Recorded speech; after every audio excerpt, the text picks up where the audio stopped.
Le prophète Mohammed a dit: une personne suit souvent la foi de son ami. Alors, choisissez bien ceux qui vous entourent.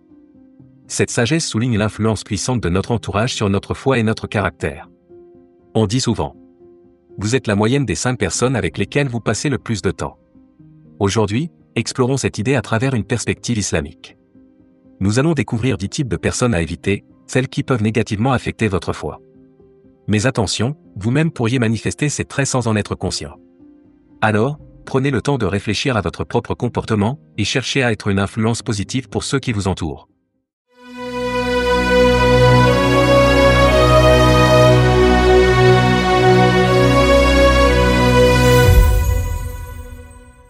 Nous avons tous rencontré quelqu'un qui ne pense qu'à lui-même. Imaginez, vous marchez dans la rue et voyez une personne âgée peinant à porter ses affaires. Que faites-vous? Vous arrêtez pour l'aider? Ou continuez votre chemin, absorbé par vos propres préoccupations? Ce simple choix révèle l'égoïsme. L'égoïsme ne concerne pas seulement l'argent, mais aussi le temps, l'attention et la bienveillance. C'est une attitude qui dit: tant que je vais bien, rien d'autre ne m'importe. Mais l'islam enseigne un autre chemin. Le prophète Mohammed a dit: aucun d'entre vous ne croit véritablement jusqu'à ce qu'il aime pour son frère ce qu'il aime pour lui-même. Cette parole résume l'antithèse de l'égoïsme, se soucier du bien-être des autres autant que du sien. L'islam reconnaît que l'âme humaine a une inclination naturelle vers l'égoïsme. Mais Allah nous teste, celui qui surmonte cette tendance, qui équilibre ses propres besoins avec ceux des autres, incarne les plus belles qualités. Le prophète a aussi dit: il n'est pas des nôtres celui qui dort rassasié alors que son voisin a faim. Cette parole illustre parfaitement l'éthique islamique, une communauté fondée sur la solidarité et la responsabilité mutuelle. Ainsi, éviter l'égoïsme et cultiver la générosité est une clé essentielle pour préserver sa foi et son humanité. Cette parole résume l'antithèse de l'égoïsme, se soucier du bien-être des autres autant que du sien. Nous connaissons tous quelqu'un qui se plaint constamment.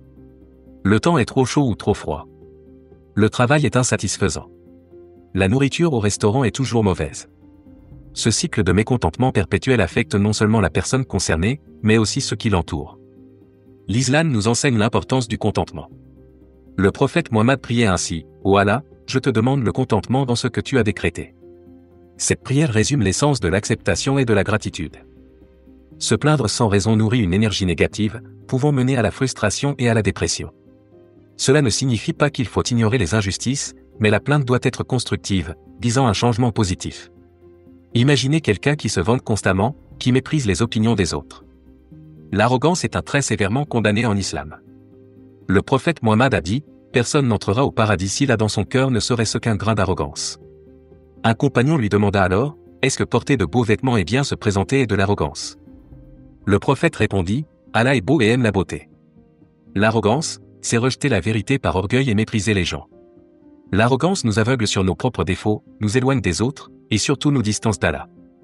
Elle provient souvent d'une insécurité profonde, d'un besoin de dominer les autres.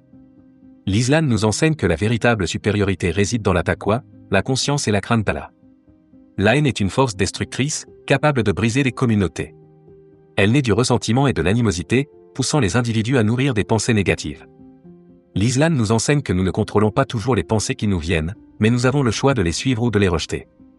Nos pensées sont comme des paroles intérieures, et nous devons les orienter vers le bien ou garder le silence. Allah dit dans Surah Al-Hujurat, 49-11, ne vous moquez pas les uns des autres, ne vous insultez pas, et ne vous donnez pas de surnoms méprisants. Le pire des comportements est celui de l'injustice. Ainsi, cultiver la bienveillance et éviter la haine est essentiel pour préserver notre foi et notre humanité. Ces traits peuvent exister en chacun de nous, parfois sans que nous en ayons conscience. L'islam nous encourage à nous examiner, à nous améliorer, et à être une source de bien pour les autres. En choisissant nos compagnons avec sagesse, et en corrigeant nos propres défauts, nous préservons notre foi et renforçons notre lien avec Allah. Le Coran nous offre un rappel puissant: ô vous qui avez cru, qu'un peuple ne se moque pas d'un autre, car il se peut qu'il soit meilleur qu'eux. 49-11. Cette parole souligne l'importance d'éviter le jugement injuste et le mépris, rappelant que tous les humains sont égaux devant Allah. L'islam enseigne que tous les êtres humains, ayant été créés d'un seul couple, Adam et Hawa, Ève, sont égaux aux yeux du Seigneur. La véritable supériorité ne repose pas sur la race, la couleur, la nationalité ou le statut social, mais uniquement sur la piété et les bonnes actions. L'islam rejette fermement la haine et la discrimination, mais encourage les croyants à condamner les mauvaises actions, telles que le kufr, mécréance, le nifaq, hypocrisie, et toute forme d'injustice et de mensonge.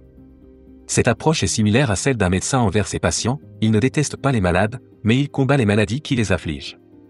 La haine est une émotion puissante et destructrice, souvent nourrie par des expériences négatives, des incompréhensions ou des divergences de croyances.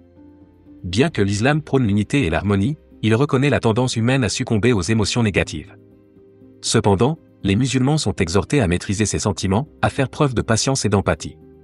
Face à des personnes toxiques ou hostiles, même au sein de sa propre famille, l'islam guide les croyants à établir des limites, à agir avec sagesse et à prier pour leur guidance. Il existe un dicton, les arbres aux fruits les plus sucrés sont ceux que l'on frappe le plus. Cela signifie que ceux qui traversent des épreuves portent souvent les plus grands bienfaits. L'envieux est rongé par le désir de posséder ce qu'un autre a, qu'il s'agisse de richesse, de succès ou de qualité personnelle. Imaginez, un collègue reçoit des éloges pour son travail. Un voisin achète une nouvelle voiture. Au lieu de se réjouir pour eux, l'envieux ressent une pointe de jalousie, souhaitant être à leur place. L'islam met en garde contre cette émotion, car elle corrode le contentement et la gratitude. Le prophète Mohammed a dit, « Méfiez-vous de l'envie, car elle consume les bonnes actions comme le feu consume le bois. » Ce hadith montre à quel point l'envie peut détruire la spiritualité et le bien-être d'une personne. L'envie ne nuit pas seulement à celui qui la ressent, mais elle peut aussi empoisonner la société. Elle alimente l'hostilité et les conflits, car elle pousse à souhaiter que les bénédictions des autres leur soient retirées.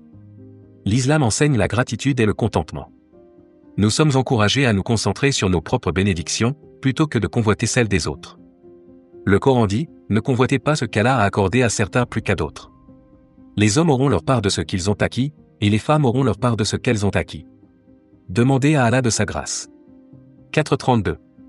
Ainsi, cultiver la gratitude et éviter l'envie est essentiel pour préserver notre foi et notre sérénité. Ces traits peuvent exister en chacun de nous, parfois sans que nous en ayons conscience. L'islam nous encourage à nous examiner, à nous améliorer, et à être une source de bien pour les autres.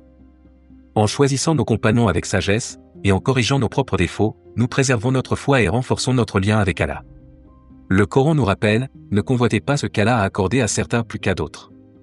Demandez à Allah de sa grâce. 4.32. Chaque personne a ses propres bénédictions et épreuves.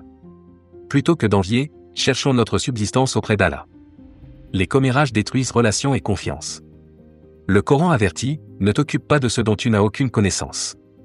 Ton oui, ta vue et ton cœur seront appelés à rendre compte. Le prophète a défini la médisance, dire sur ton frère ce qu'il n'aimerait pas entendre. Même si c'est vrai, c'est de la médisance. Si c'est faux, c'est de la calomnie. L'islam nous enseigne, parlez bien ou restez silencieux. Si vous entendez des ragots, éloignez-vous. Le Coran dit, et lorsqu'ils entendent des propos injurieux, ils s'en détournent. 28.55. L'insensibilité rejette la souffrance des autres. Le prophète était toujours bienveillant, même envers ses ennemis. L'islam enseigne que l'humilité et la douceur apaisent l'agressivité. Le Coran avertit, celui qui est rude et dur aura du mal à faire passer son message. Les bonnes actions et la foi sont indissociables. Le prophète a dit, les meilleurs musulmans sont ceux qui ont le meilleur comportement. Le trompeur manipule pour réussir. Imaginez travailler dur sur un projet, et un collègue s'approprie votre idée. L'islam condamne la fraude et la manipulation. Un jour, le prophète remarqua un marchand cachant des aliments abîmés. Il lui dit, pourquoi ne pas montrer la partie abîmée? Puis il déclara, celui qui nous trompe n'est pas des nôtres. Ces traits peuvent exister en chacun de nous. L'islam nous encourage à nous examiner, nous améliorer et être une source de bien. En choisissant nos compagnons avec sagesse, nous préservons notre foi et renforçons notre lien avec Allah. Le jour de la résurrection, chaque traître portera une bannière annonçant sa trahison. Imaginez ceux qui pensaient leurs actes oubliés, exposés devant tous. La tromperie prend de nombreuses formes, frauder à un examen, mentir en affaires, tromper en relations personnelles. Un vrai musulman évite la malhonnêteté, car c'est un signe d'hypocrisie. L'hypocrisie est l'un des pires défauts en islam, car elle trompe les autres et soi-même. Imaginez quelqu'un affichant une grande piété, mais agissant à l'opposé en privé. Le prophète a décrit les signes de l'hypocrite, quand il parle, il ment. Quand il promet, il trahit. Quand on lui fait confiance, il trahit cette confiance. L'hypocrisie sème la discorde et détruit la sincérité, essentielle à une société harmonieuse. Le Coran avertit, ils disent croire en Allah et au jour dernier, mais ils ne croient pas réellement. Leurs cœurs sont malades, et Allah accroît leur maladie. 2.8.10. L'islam nous exhorte à aligner nos actions avec nos croyances, à être authentiques et sincères. Le matérialiste ne vit que pour les biens matériels, oubliant le but profond de l'existence. Imaginez quelqu'un obsédé par l'argent, les tendances et le luxe, reliant son bonheur à ses possessions. L'islam n'interdit pas de profiter des bienfaits du monde, mais prône la modération. Le prophète a dit, la richesse n'est pas dans l'abondance de biens, mais dans le contentement du cœur. Le Coran avertit, la course aux richesses vous distrait, jusqu'à ce que vous visitiez les tombes. 102.1. 2. L'islam encourage la générosité, rappelant que tout ce que nous possédons est un dépôt d'Allah. Si vous vous reconnaissez dans ces traits, cherchez le pardon d'Allah et améliorez-vous. Partageons ces enseignements, et cultivons sincérité, humilité et gratitude.